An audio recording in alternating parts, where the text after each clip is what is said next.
Health tips Bangla YouTube চ্যানেলের এই ভিডিওতে জানবো অ্যালজিন 50 মিলিগ্রাম বা 50 এমজি ঔষধটির কাজ কি, খাওয়ার নিয়ম, খুঁটিনাটি তথ্য। চলুন জানতে জানতে চ্যানেলটি সাবস্ক্রাইব করে নেওয়া যাক। অ্যালজিন 50 কিসের ঔষধ? ঔষধটি ব্যথার ঔষধ হিসেবেই পরিচিত।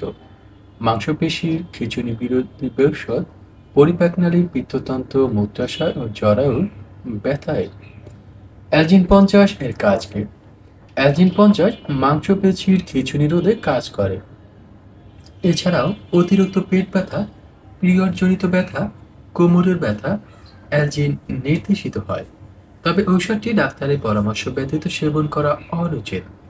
অ্যালজিন খাওয়ার নিয়ম। অ্যালজিন 50 মিলিগ্রাম ঔষধটি খাওয়ার নিয়ম সাধারণ মাত্রা, দৈনিক 2 থেকে 6টি ট্যাবলেট, তবে রোগের ধরন অনুযায়ী ডাক্তারের পরামর্শ অনুযায়ী